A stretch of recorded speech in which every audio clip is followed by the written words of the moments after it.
ಈ ರೀತಿ ಒಂದ್ಸತಿ ಆದ್ರೂ ಬೆಂಡೆಕಾಯಿ ಫ್ರೈನ ಮಾಡಿ ನೋಡಿ ಫ್ರೆಂಡ್ಸ್, ಖಂಡಿತ ನೀವು ಡೈಲಿ ಬೆಂಡೆಕಾಯಿ ಫ್ರೈನ ಮಾಡ್ತಾನೆ ಇರ್ತೀರಾ.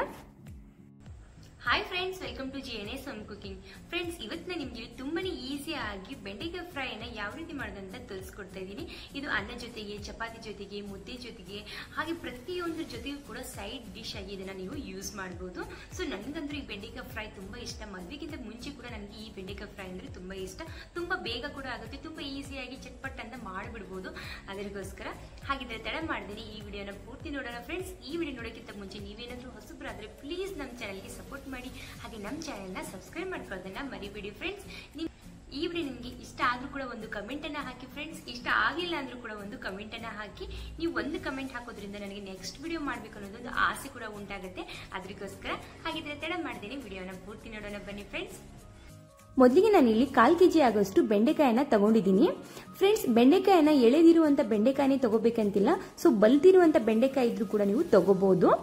ಚೆನ್ನಾಗಿ ಇದನ್ನ ವಾಶ್ ಮಾಡಿಕೊಂಡು ಒಣ ಬಟ್ಟೆಯಿಂದ ಇದನ್ನ ಒರೆಸ್ಕೊಳ್ಳಿ. ನಂತರ ಇದನ್ನ ಕಟಿಂಗ್ ಅನ್ನ ಮಾಡ್ಕೋಬೇಕು. ಈ ರೀತಿಯಾಗಿ ಒಂದೇ ಕಡೆ ಕಟಿಂಗ್ ಮಾಡ್ಕೊಳ್ಳಿ ಫ್ರೆಂಡ್ಸ್. ಈ ರೀತಿ ಒಂದೇ ಕಡೆ ಕಟಿಂಗ್ ಮಾಡ್ಕೊಂಡು ಹುಳ ಇದ್ರೆ ನೋಡಿ, ಯಾಕಂದ್ರೆ ಇದು ತುಂಬಾ ಹುಳ ಇರುತ್ತೆ ಇದರಲ್ಲಿ ಒಂದೊಂದ್ಸತಿ. ಅದಕ್ಕೋಸ್ಕರ ರುಚಿಗೆ ತಕ್ಕಷ್ಟು ಅಚ್ಕಾರದ ಪುಡಿ, ಅರ್ಧ ಚಮಚದಷ್ಟು ಅರಿಶಿನ, ನಂತರ ಇಲ್ಲಿ 1 ಚಮಚದಷ್ಟು ಧನಿಯಾ ಪೌಡರ್, ಅರ್ಧ ಚಮಚದಷ್ಟು ಗರಂ ಮಸಾಲವನ್ನ ಸೇರಿಸ್ತಾ ಇದ್ದೀನಿ. ನಿಮ್ಮ ಹತ್ರ ಗರಂ ಮಸಾಲ ಇಲ್ಲಪ್ಪ ಅಂದ್ರೆ ನೀವು ಚಿಕನ್ ಮಸಾಲ, ಮಟನ್ ಮಸಾಲ ಅಥವಾ ಸಬ್ಜಿ ಮಸಾಲ ಕೂಡ ಸೇರಿಸ್ಕೋಬಹುದು. ರುಚಿಗೆ ತಕ್ಕಷ್ಟು ಉಪ್ಪನ್ನ ಹಾಕಿ ಚೆನ್ನಾಗಿ ಮಿಕ್ಸ್ ಮಾಡ್ಕೋಬೇಕು. ಈ ರೀತಿಯಾಗಿ ಇದಕ್ಕೆ ನಾವು ಯಾವುದೇ ಕಾರಣಕ್ಕೂ ನೀರನ್ನು ಕೂಡ ಸೇರಿಸಬಾರ್ದು, ಹಾಗೆ ಲಿಂಬೆ ಹಣ್ಣಿನ ರಸ ಕೂಡ ಹಾಕಬಾರ್ದು. ಈಗ ನಾವು ಚೆನ್ನಾಗಿ ಮಸಾಲೆಯನ್ನ ಎಲ್ಲವನ್ನ ಇದಕ್ಕೆ ಈ ರೀತಿಯಾಗಿ ಸೇರಿಸ್ಕೋಬೇಕು ಫ್ರೆಂಡ್ಸ್. ಕೆಲವರು ಇದನ್ನ ಡಿಪ್ ಫ್ರೈ ಕೂಡ ಮಾಡ್ತಾರೆ. ಸೊ ಡಿಪ್ ಫ್ರೈ ಮಾಡೋದ್ರಿಂದ ಅಷ್ಟು ಟೇಸ್ಟಿಯಾಗಿ ಅನ್ಸಲ್ಲ, ಕ್ರಿಸ್ಪಿಯಾಗಿ ಅನ್ಸುತ್ತೆ. ಸೊ ಆದ್ರೆ ನೀವು ಈ ರೀತಿ ಫ್ರೈ ಮಾಡಿ ನೋಡಿ ಒಂದ್ಸತಿ, ತವಾ ಫ್ರೈ ರೀತಿಯಲ್ಲಿ ತುಂಬಾ ಅಂದ್ರೆ ತುಂಬಾ ಟೇಸ್ಟಿಯಾಗಿ ಅನ್ಸುತ್ತೆ ಫ್ರೆಂಡ್ಸ್. ಈಗ ನಾನು ಇಲ್ಲಿ ಎಲ್ಲವನ್ನ ಈ ರೀತಿ ಮಿಕ್ಸ್ ಮಾಡ್ಕೋತಾ ಇದ್ದೀನಿ. ನಂತರ ಒಂದು ತವಾವನ್ನ ನಾನು ಇಲ್ಲಿ ಬಿಸಿ ಮಾಡೋಕೆ ಇಟ್ಟಿದ್ದೆ. ಸೊ ಅದರಲ್ಲಿ 1 ಸ್ಪೂನ್ ಆಗುವಷ್ಟು ಎಣ್ಣೆಯನ್ನ ಸೇರಿಸಿದ್ದೀನಿ ಫ್ರೆಂಡ್ಸ್. ಗ್ಯಾಸ್ ಅನ್ನ ಮೀಡಿಯಂ ಫ್ಲೇಮಲ್ಲಿ ಇಟ್ಬಿಟ್ಟು ಈಗ ನಾವು ಬೆಂಡೆಕಾಯಿನ ಇದಕ್ಕೆ ಸೇರಿಸ್ಕೋಬೇಕು. ಈ ರೀತಿ ಬೆಂಡೆಕಾಯಿಯನ್ನ ಸೇರಿಸ್ಕೊಂಡ್ಬಿಟ್ಟು ಚೆನ್ನಾಗಿ ಇದನ್ನ ಸ್ಪ್ರೆಡ್ ಮಾಡ್ಕೊಳ್ಳಿ. ನಂತರ 1 ನಿಮಿಷ ಬಿಟ್ಟು ಇದನ್ನ ಚೆನ್ನಾಗಿ ಮಿಕ್ಸ್ ಮಾಡ್ಕೋಬೇಕು.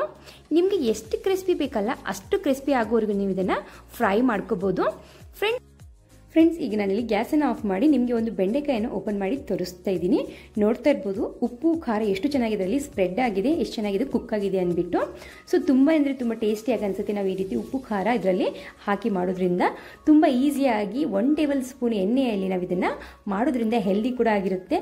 ಸೊ ಫ್ರೆಂಡ್ಸ್, ನೀವು ಖಂಡಿತ ನಿಮಗೆ ಈ ವಿಡಿಯೋ ಇಷ್ಟ ಆಯ್ತು ಅನ್ಕೋತೀನಿ. ಈ ವಿಡಿಯೋ ಇಷ್ಟ ಆದರೆ ಪ್ಲೀಸ್ ನಮ್ಮ ಚಾನಲ್ಗೆ ಸಬ್ಸ್ಕ್ರೈಬ್ ಮಾಡ್ಕೊಳ್ಳಿ. ಈ ವಿಡಿಯೋ ನೋಡೋದಕ್ಕೆ ಥ್ಯಾಂಕ್ ಯು ಸೋ ಮಚ್.